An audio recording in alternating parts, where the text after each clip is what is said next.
My name is Brenda, and I am, I guess, all the credentials I could say right now. I'm a 500-hour registered yoga teacher.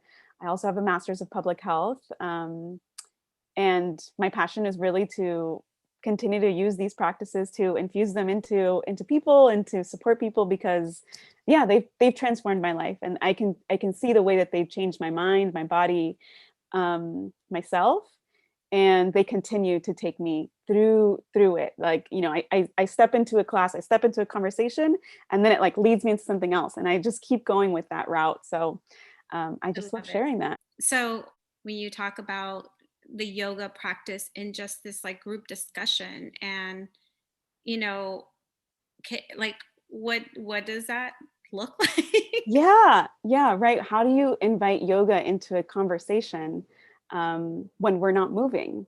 And there's this whole philosophy and concept behind yoga, which we kind of already know, like, right, it's a mindful practice or it's a movement practice, but there's a whole philosophy with books around it that inspire a lot of what I love about yoga and therefore inspire our conversations. Like, um, just the first sutra, which the sutras are like the main foundational yoga book. Um, One of the first sutras is yoga is the cessation of the fluctuations of our mind.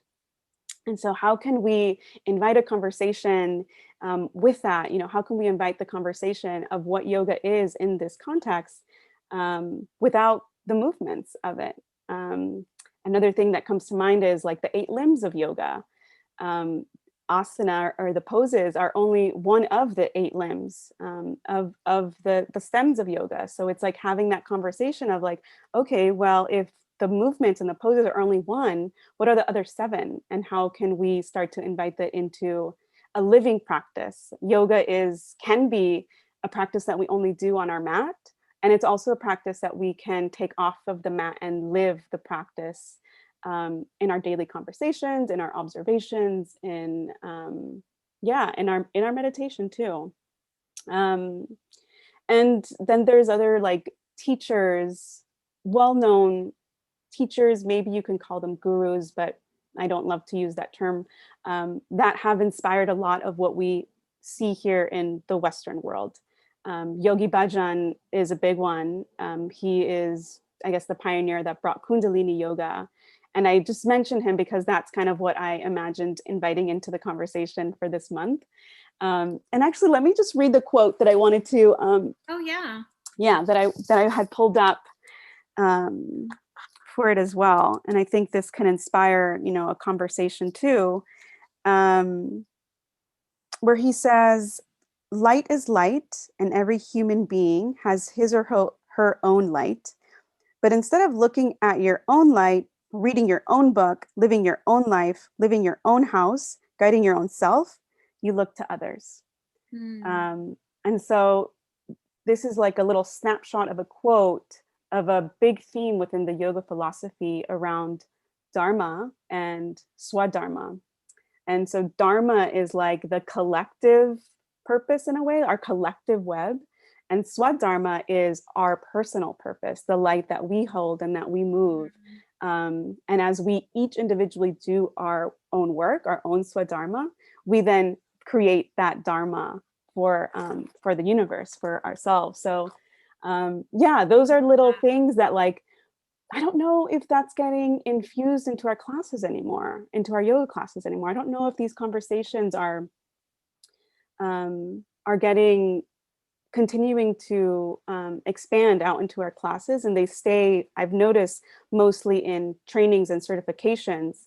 But we're almost speaking to the choir at that point, like, Right. Right. like, why should we even be talking? I love this stuff and I love talking with my colleagues, but the work involves to take it out. The work is meant to like take it out into households, into our life, with our children, conversations, with our partners and all that. So yeah, that's really what I would want to invite with that heart talk, is getting some guidance from these ancient practices and seeing how we can bring it back into our lives, into our modern life.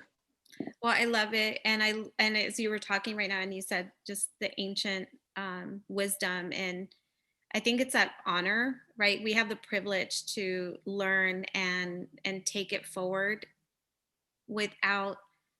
I think this gets into other conversations, right? Cultural appropriation Yeah. or disregard and dishonor and disrespect. But I think what's beautiful is that you're anchoring it on the foundation. And so it's not something, you're not taking it and wrapping a bow around it and saying, this is what I've created or this is my philosophy. And I see that a lot out there. And what I really appreciate about what you're doing is you're not saying any of that. You're saying, I'm bringing what is already present, what has existed, and I'm bringing it to a more, it's almost like reintroducing it to a group of people that might not be as familiar to it, maybe. Yes, yes, it does feel like a reintroduction. And at the end of the day, I don't want to change them per se. I don't want to do anything with them. I want to just share them because they've touched my heart, and I think they can touch somebody else's heart too. Oh, Um, I love it. That's why it's called Heart Talk. Heart talk, yeah. And really that part too of like the heart talk being a little bit of a discussion, because I think so much can get transmuted, and so much, like, we are our own teacher. And when we unmute ourselves, or when we put ourselves on that spot, we hear the wisdom that we need to hear ourselves. I'm not here to like tell anybody how to live their life, but when we get the chance to open up and share, we process for ourselves. So that's really what I hope, that people feel encouraged to come with their own heart talk too.